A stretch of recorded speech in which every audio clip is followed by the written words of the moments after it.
And we're just going to go ahead and get into it. Ladies and gentlemen, welcome back to the Happy Hour podcast. Of course, this is Ray. I'm here with Matt. We're sitting here with our guest tonight, and that is Theo Vander Loo from Ego Kill Talent. How you doing tonight, man? Hey, what's up, guys? I'm good. What about you? Not too bad, not too bad. Good. Now, we see that you guys were founded in December 2014, and you were one of the founders of Ego Kill Talent. You want to tell us a little bit of how that came to be and how you guys became a band and got together and got rolling? Yeah, well, we know each other for many years. I mean, we were good friends way before we started the band. Jean, who is one of the drummers, we have two drummers in the band, and Jean, he used to play for Sepultura, and so he left Sepultura, and he was like wondering what he was going to do, and then he called me, and in that time, I wasn't even playing guitar at all. I was just like dealing with other stuff. And he was like, yeah, let's grab a coffee. So we went for a coffee, and he said, what are you doing related to music? And I was like, man, I haven't touched my guitar in like 5 years. And I was like, are you crazy? Because we knew each other from my previous band. My previous band supported Sepultura in Europe. So that's how I know him, you know. And he was like, let's jam, you know, let's see what comes out of it. And I said, I love the idea because I really miss playing, right? So we start jamming, and some ideas and some scratches start coming out of that. And in that moment, we were a three-piece, like two guitarists and a drummer, and Jean on drums. And then actually, I'm very close friends with John Domayan from System of a Down. Okay. And he came to Brazil to spend vacations here for like a couple weeks, and he didn't know about the band. It was just like a jam session at that moment, right?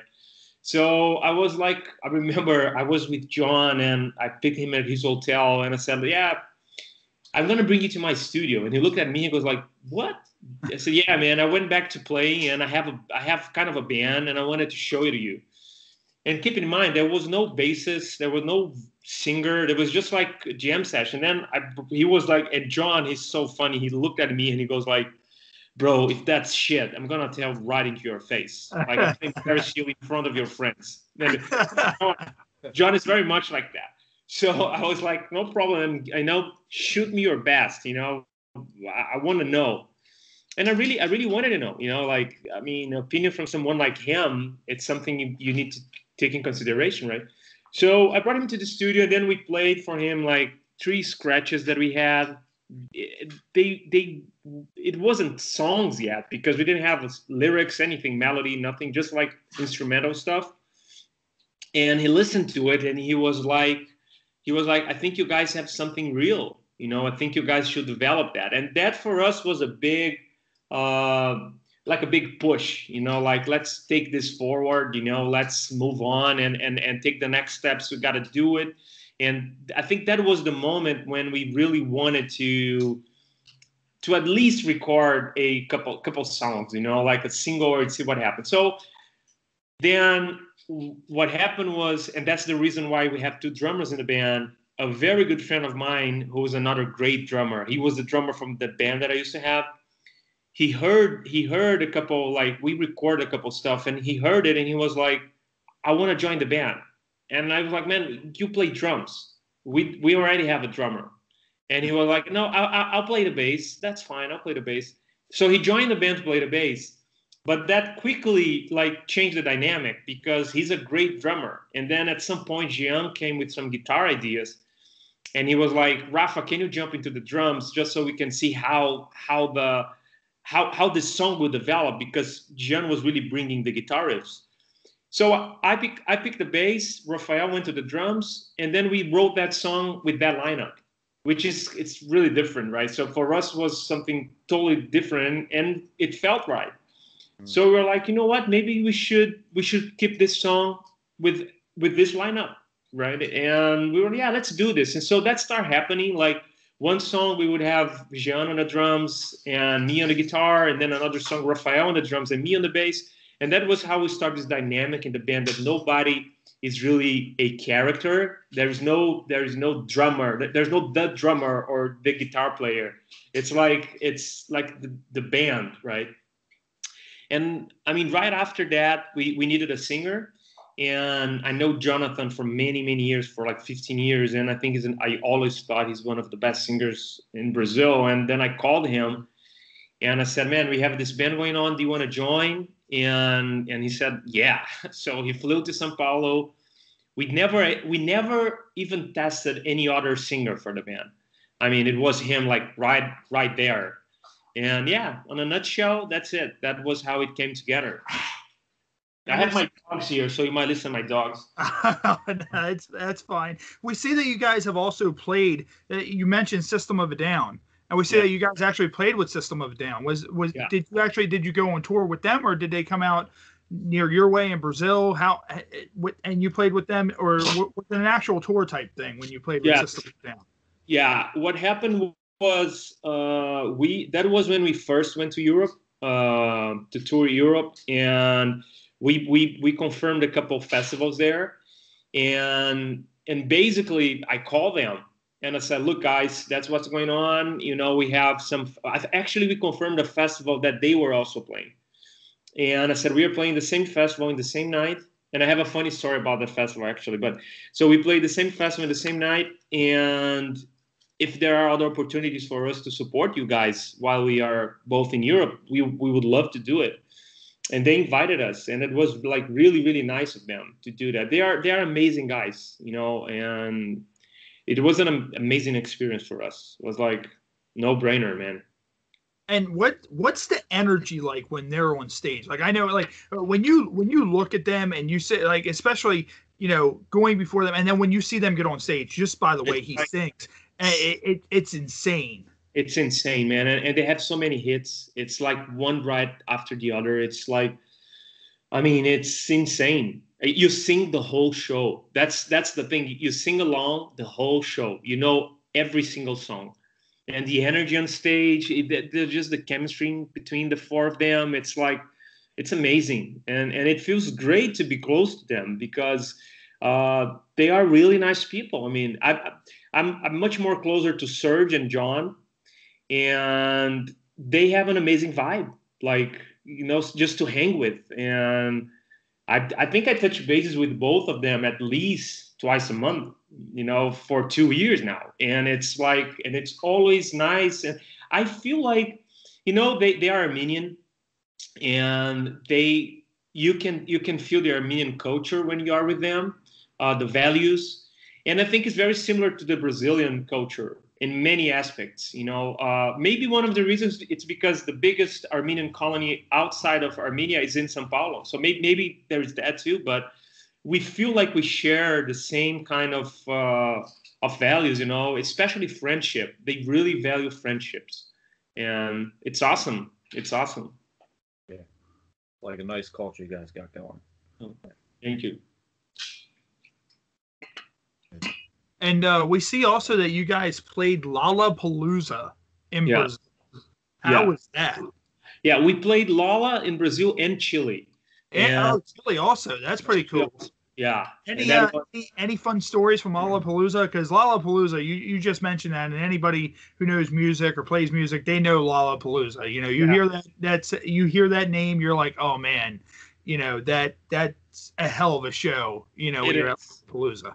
It is, man. We had a great time there. I think one of my when people ask what is your favorite show, one of them, it's definitely Lollapalooza Chile. It was insane. The crowd in Chile, man, the crowd in Brazil is very passionate, but in Chile, it's like my dog is going crazy. But the crowd in Chile is like they really. I don't know, man. They just come with you. It's insane, insane. I have a funny story about Lola Brazil. We were playing in the moment of the day where the sun was really facing the stage, and it was like main stage, same stage as Pearl Jam. We were super happy, but the sun was like really facing, like right there, right? And hot, man. It was really, really, really hot. And I was dressed in like black pants, black shirt. And I was sweating, you know, and really like really sweating. And actually Bob Burnquist, the skater, he was there. So he just jumped on stage with the skate while we were playing. So he just jumped in there, and then he walked with the skate like in between us, and he's a super nice dude. But bro, it was so fucking hot that for a moment, and I'm not kidding at all, I faded. Like I did like this, and then when I came back, it was like another section of the song. It's like I blacked out. Probably it was like 3 or 4 seconds, but it felt like, I mean, I was in a chorus, and now I'm like in this other section of the song, you know. Yeah. And that was a little scary. Oh man, dude, I give you credit because a lot of shows, you do a lot of outdoor shows when you're a musician. You know, I did pro wrestling for 21 years, and the worst thing was doing outdoor shows. You're just sitting, and the ring's just baking, especially if it's a 100-degree day, and you're just kind of like, Jesus Christ, I got to come out here and do 12 minutes in a ring, you know, and we're just frying our asses off. So yeah, trust me, dude, I understand. I cannot imagine. Yeah. And you are scared, you know, because like, am I going to faint? What's going to happen, you know? But yeah, that was a hard one. I think was one of the hardest moments I ever had on stage. Yeah. And we see also that, you know, not only with System of a Down, but you guys also played with the Foo Fighters and Shinedown. How were those experiences? Because I've seen the Foo Fighters, I've seen Shinedown. They're completely fucking awesome. Yeah. And, you know, for you guys to play with those guys, that's absolutely huge. And we've listened to a lot of your stuff, and dude, like I had never heard a lot of it before. And I heard it. I'm like, these guys are really fucking good. Like I love your shit. So we'll definitely play some of it on the podcast. You know, try to get you guys out there in America if that's fine. But yeah, I mean, how was it playing with Foo and Shinedown?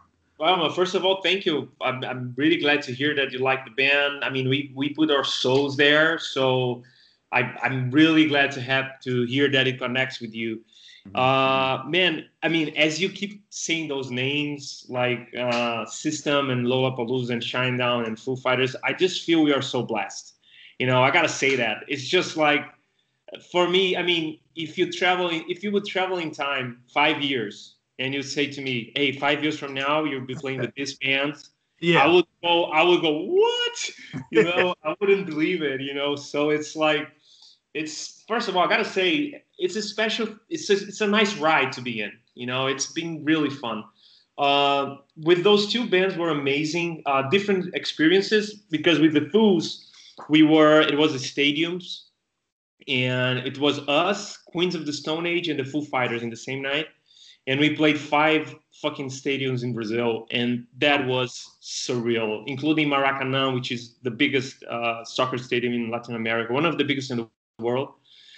And man, it was like surreal. I mean, being there and with those guys, you know, like Dave Grohl is the nicest guy you can ever met. You know, he's for real. Everything you hear about Dave and how nice he is, it's all true. He really is all that, you know. And sharing the stage with someone like him and you know, grabbing a beer with him after the show and hanging with them, it was like, we learned a lot from that experience, and it was really, really nice. And with Shinedown, it was also so special because we did it in Europe, and we did a bunch of shows with them. It was like, with Shinedown, I think it was like 10 dates. And they were so nice to us, like from day one, like in the first show, because look, when you are a support band, you are always like a little concerned, you know, you don't want to step on anyone's toes, you know, you want to make sure you build up the relationship. And with Shinedown, I mean, right in the first day, they were like, guys, enjoy it, and whatever you need, we are here. And that was like really, really nice to hear. And it was really fun. I'm a huge Metallica fan. And you are too. He vanished in the mosh pit at Metallica. Yeah. We went to see Metallica here in Baltimore, and he came back. His glasses were broken. He had somebody else's blood on his face, like kind of like Braveheart. Yeah, he's right. He's right. I'm like a hardcore like metal fan. Like I listen to hardcore love shit, like FFD stuff, you know. So listen to this. We went first show with Shinedown. It was in Sweden, and not Sweden. Denmark, because Lars Danish, you know, right? And so first show was Copenhagen, and so we played at a very nice venue, a fucking awesome venue. It's small. It's I would say like 5,000 people. It's not small, but it's not a stadium, but very cool venue with a kind of a tiny stage, and I was thrilled to be in Lars' country because I'm a huge Metallica fan. And by the way, me and Rafa, who is the other drummer of the band, we met each other in a Metallica concert in Brazil. So Metallica is part of our history, right? So I was like really happy to be on that city.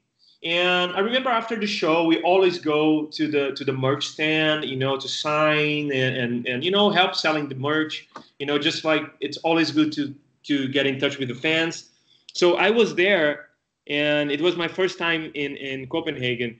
And then this guy comes to me and he said, how do you like the city? And I said, man, I'm really happy because, like I said, I'm a huge Metallica fan. Lars' country, I'm happy to be here.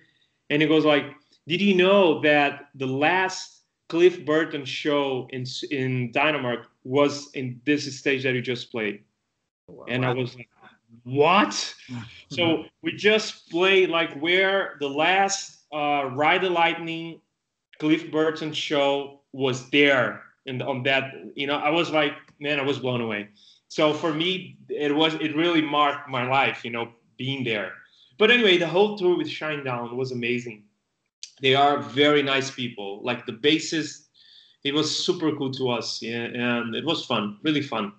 And have you guys been on a tour here in America, in North America? Never. Yeah. Oh man, trust me, I think you guys would kill it down here. And that's the thing. How are the fans? How's the crowd there in Brazil and the places that you've played? You know, because we're here in America and like people get crazy. They stage dive, you know, they crowd surf, all that stuff. But you know, other countries, you know, it's crazy, you know, because with the whole wrestling thing, you know, wrestlers will go, you know, to China and it's completely different, or Mexico, it's completely different than what it is here. So, you know, just the crowds there, does the crowd just eat everything up? It's amazing. We never played the U.S. I can't wait we did spend like 3 months in L.A., in the beginning of last year, recording the album. We recorded the album at the Foo Fighters studio. So but we haven't played a gig there. We recorded an album there, but we haven't played a gig there. So we can't wait to play there. But from my experience, the craziest crowd is Italia. Italians are crazy. Chile, Brazil, and Argentina. Argentina, it's nuts. We never played Argentina. We were supposed to before the COVID came, but I went there with the Foos. I saw a Foo Fighters show there, and there was a moment that the crowd was singing so loud that you couldn't hear the band. Dave stopped playing, and he was like, "I'm gonna hear you." It was like unbelievable. That's so it is. I think there's a Latin blood thing, you know. It's. It's crazy. People go crazy. Like Chile, like I told you, in Chile, it's insane, man. It's insane. They sing from the first to the last word. It's really, really cool. And you said that you guys have 2 drummers. Yeah. So I went to a concert before. I don't know if you guys have ever done this before, but I went to a concert before and Godsmack was there. And Godsmack did something where Sully hopped on the drums and they did dueling drums. Have you guys ever done anything like where your guys just kind of do like a dueling drums type thing? Or we really want to. By the way, I'm having some hot sake because it's fucking cold here in São Paulo. It's really, really cold. Really? Just got to warm up a little bit. But we're actually drinking Tiger Asian Lager. Yeah. So yeah, say the same. But I checked you on Instagram, and I'm a beer drinking. I love beer. And I have like 2 different friends that they own beer brands that are doing really well in Brazil. Really? But yeah, like good stuff, you know. But I mean, I was supposed to have a beer. I went to the supermarket to get a beer, but it's so fucking cold. I said I'm gonna have a hot sake, man. I ordered Japanese, and so sorry. What was your question again? Do you guys do anything like yeah? So we do talk about that a lot, but we haven't done yet because basically, I mean, we already have so much gear to travel with. We bring everything. So we were like, if we bring another drum kit, then it's on stage. We have done this in studio, but if we bring another one on stage, and then my dog again, then it's a whole different logistics we got to deal with. But I'm pretty sure that we're going to do it at some point. I'm pretty sure we'll do it. And with what do you think is your favorite song to play out of all the songs you've done? You know, you're on I believe your second album now. Yeah. So out of all the songs you've done, what's your favorite song that you think by far you like playing the most? Yeah, bro, that's a hard question to answer. Because and the reason it's a hard question to answer, it's because we when we are writing music, we only stick with what we really like. I mean, we don't try to because I've been in other bands that I would convince myself about a song. Like, okay, this song is nice. Yeah, it's cool. But you don't feel it, right? But you just convince yourself, hey, it's nice. We don't do that here. I mean, we might have like a 5 songs album, but it's going to be 5 songs that we really like it. So I really enjoy playing everything. But the last single we just released, it's called The Call. There's a guitar riff there that is really fun to play live. And there's another song from the first album that is called Heroes, Kings, and Gods. There's a middle section there. Did you listen to it? Yeah, there's a middle section there. I just listened on my way here, actually. That middle instrumental part on stage, man, it's like raining fire, you know. So it's very fun to play it live. Yeah, that's what I thought. Like I said earlier, I'm a big metal fan, and I was like, listen to it. Like you start off kind of subtle, and then you guys get really heavy, and I'm like, oh shit, these guys are really good. You know, cool, man. So, yeah, for us, look, that's awesome, man. What happens to us is I'm a huge heavy music fan. Like I grew up to Sepultura, and the bands I listened the most in my life was Sepultura, Metallica, and Guns N' Roses. So that's already a mix there because you have some heavy shit, but also some harmonies and melodies like in Guns N' Roses. So I grew to this mix, and I'm a huge fan of bands like Gojira. Like I love Gojira. It's probably one of the bands I listened to the most the last year. I love the last album, Magma. I think it's amazing. But at the same time, I really like melodies. I mean, the whole band, we are like that. We enjoy heavy shit, and we enjoy some like Phil Collins shit, Genesis, and Lenny Kravitz. We like both worlds. So I think the challenge for us is how can we be heavy and at the same time have harmonies and melodies, because we like both.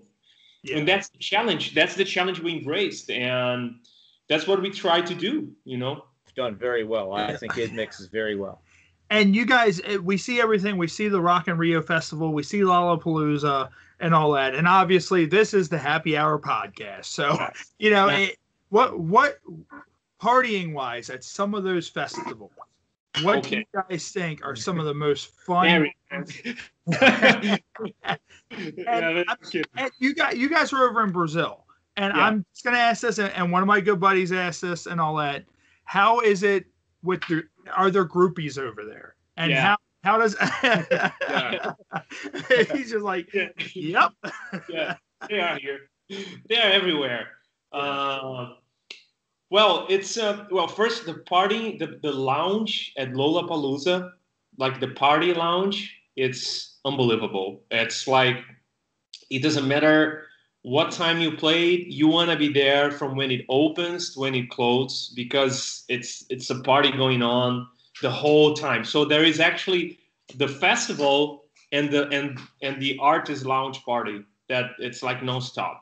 So it's really, really cool. And this year actually they had like so many different beers for you to try there, and they even have because now in Chile, marijuana is legal, so they had it for you to try there, and beers everywhere. Yeah, it's like isolated CBD, isolated THC, like for you to try. It's like it was like insane, and I mean, girls wise, it's like they are there, you know, they are there, and the same thing here, and you know, when you are in a band, it's a different game. It changes, you know. Yeah, you mentioned flushing a little bit. He's like, I'm just gonna drink more of my sake. Yeah. Now, you mentioned a lot of the beer and all that. What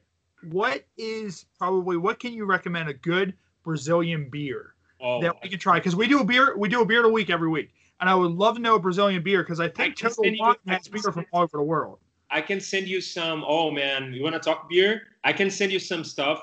I mean, beer is in our universe, totally in our universe. Because, man, when you go to Europe, I love Belgian beer. I don't know how you like it, but I love Belgian beer. And they have I love Imperial Stout. And when we are on tour, what we drink the most is Russian Imperial Stout. And we really like the Lambic Goose, like those sour, acid, salty beers that they have in Belgium. They're super expensive in Brazil. Like it's like, I'm not kidding, you got $50 a small bottle. Wow. And in Belgium it's like €3. The same bottle. I'm not kidding, man. Last time we went there, I left some clothes there, like some t-shirts, jeans, and I brought beer in my luggage because I was like, it's like bringing gold, you know. Yeah, I mean, we liked some fancy beers, and in Brazil, I would suggest there are two brands of beers that I really coincidentally was those that a friend of mine's own. One is called Jeffrey's. I can send you the names, and definitely. I think they would send you beers to try it. Okay, cool. Yeah. I will. The guy who owns Jeffrey's, he's a huge music fan, The reason I know him, it's because he used to be a video maker, and he did a video clip of my other band, the band I had before. So, and he used to be a guy who works with video and music, and then he started this beer thing that it became huge. I mean, you can buy it everywhere in Brazil now. And the thing that they did that really changed everything was because he brought some cuisine chefs, people that are into the gastronomic world but not into beer, to help develop flavors. So he have this one beer that it does not have hop, but instead of it have like a Brazilian fruit that does the same thing. So it's if I haven't tell you that it doesn't have hop, you would never tell. You would think it have a lot of hop, because this thing just really tastes like hop, and it's a kind of a fruit. You guys don't have it there. It's kind of in between a pepper and a tomato. You know, it's a different thing. It's very I don't know the word in English, man. What would you say? What would you say a hop is? The taste. It's like it's not sour. It's like it's kind of surprising. It tongue, you know, it makes you, and this fruit makes the same thing. So they put that and pepper. Oh shit! It's so interesting. That beer is so interesting. And they did another one that they put a lemon, a Brazilian lemon on it.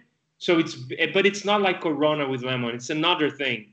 And so I would suggest them. And the other one, it's called Cacildes. And those guys are huge here too. It's another friend of mine. He used to do different stuff, left everything to make beer. And he's doing he's so that he's fucking rich now. And nice. yeah. He did a lot. I mean, he sold one of the biggest companies in Brazil, beer companies. But he still manages the brand.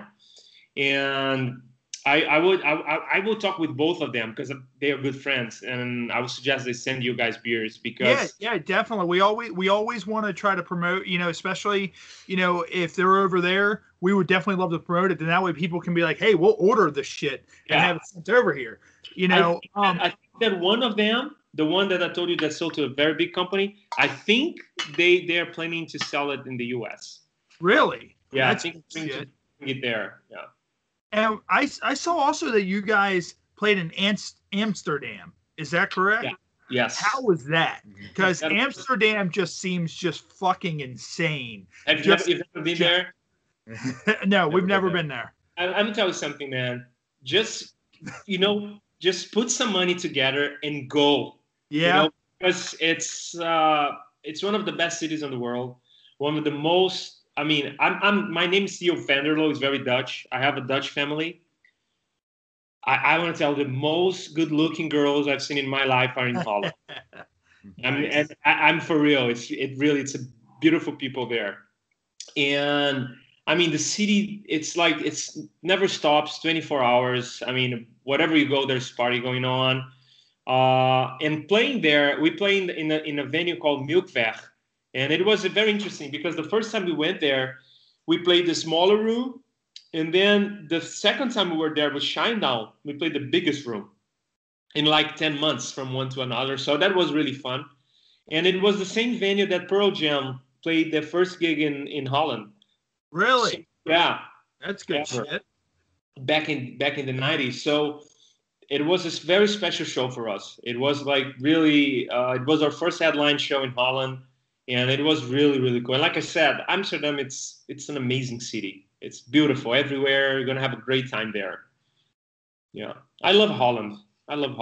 Yeah. Yeah, we definitely. I feel like we would get into so much trouble down there. And I mean, and keep in mind we're both married, but we would go down, and especially how much shit that's legal down there, smoking and just add in all that. We would get into. We couldn't even go to the ocean down near us and not throw an inflatable pool of a I'm sorry. I ordered food. They were supposed to arrive later. They just arrived. Give me 1 second. That's fine. That's fine.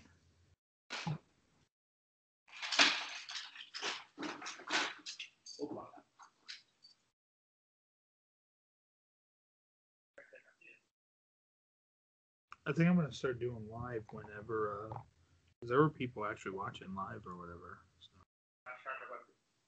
Dude, he's pretty cool. Yeah, he's pretty cool.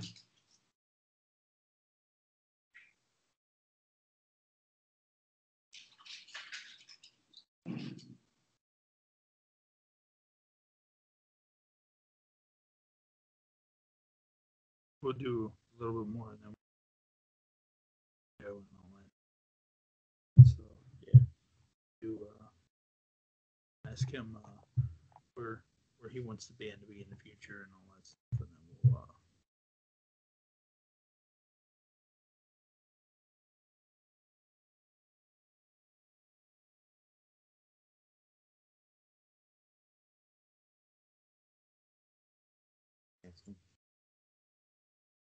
Yeah, that's fine. That's fine. If you want to do we'll go into the Cards Against Humanity stuff. Actually, let's pop a beer. You want another beer? Sure. I'm getting low here. So. What'd you say? Yeah, if you want, just do Cards Against Humanity, and then ask him where he sees, where he wants to see Ego Kill Talent go.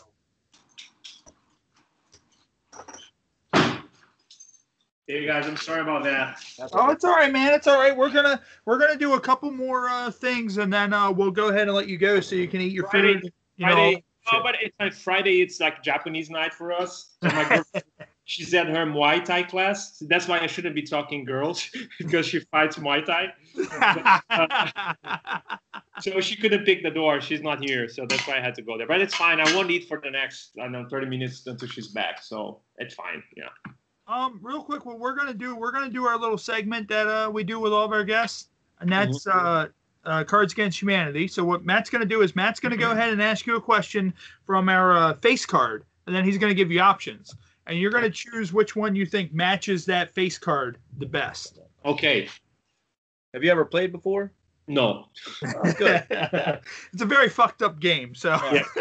So,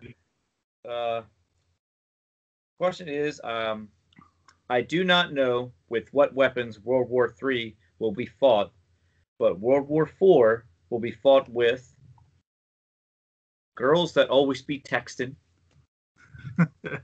sweet, sweet vengeance, a fat, bald man from the internet, fiery poops, passive-aggressive post-it notes, or the blood of Christ. Whoa, that's a hard one. I'm between the fat bald man, how do you say the passive aggressive notes? Because I think some presidents, they send those notes to each other and That's very true. Yeah. Right? And blood of Jesus, that might happen, man. You know? I mean, it's looking pretty scary. Yeah. The whole world in general right now is just looking pretty scary with everything that's going on. And you know, I just want to drink beer and listen to good music. So, and Theo, where would you, I guess, see where would you like to see Ego Kill Talent go in the future, in the next couple of years? Man, it's like we really love what we do. I just hope we keep growing and doing it more and more often. We really miss touring. I mean, we were supposed to tour with Metallica this year, man. So, shit! Yeah, I mean, can you imagine? We were supposed to do 5 or 6 stadiums with them in Latin America, and then the Danny Wimmer festivals in the US, and then a tour with System of a Down in Europe. So it was like everything got not happening. So we missed touring. I hope that we can. I hope we in 2 years from now we're touring. You know, that's what we want to do. I mean, I hope we are still recording albums and touring. Right. Well, I hope you guys make it to America. You know. Yeah, thank you. We do too. For sure. We have a very good manager in the US. We have a very good label. We have a very good agent. So I'm sure we will tour the US as soon as touring is happening again. I have no doubt we'll tour the US. I don't know if it's going to be with a bigger band, if it's going to be clubs or festivals. For sure we'll do the Danny Wimmer festivals because we already rescheduling that. And some of them with Metallica. So we will be there for sure. Yeah, man, if you guys come to America and you come to Maryland, definitely hit us up. We'll go out, we'll get some local brews, and we'll get some food and just bullshit and have an awesome time. We would love to do that, man. Awesome. Theo, we thank you for joining the Happy Hour podcast. Thank you, man. We'll see you later. See you, man. And real quick, Theo, would you be able to just record? This is Theo Vander Loo from Ego Kill Talent, and you're watching and you're listening to the Happy Hour podcast? For sure. Awesome. Can I just say it? Yep. Anytime you're ready. Okay. This is Theo Vander Loo from Ego Kill Talent, and you're listening to the Happy Hour podcast. Awesome. Cool. Thanks a lot, man. Cool. It was fun. It was awesome. We'll definitely keep in touch. We'll have you on in the future. You know, maybe sometime next year once tours, kick back up. Hopefully this COVID stuff ends soon.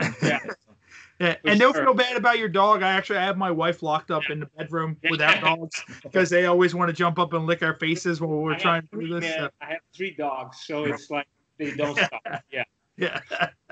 All right, brother. I appreciate it. Enjoy your dinner, and we appreciate you having on. Let us know about that beer. We'd really love to try it. For sure. I will send a message to them right now. And Sweet. Okay, man. All right. Thank you. Take care. Bye-bye. All right. Bye.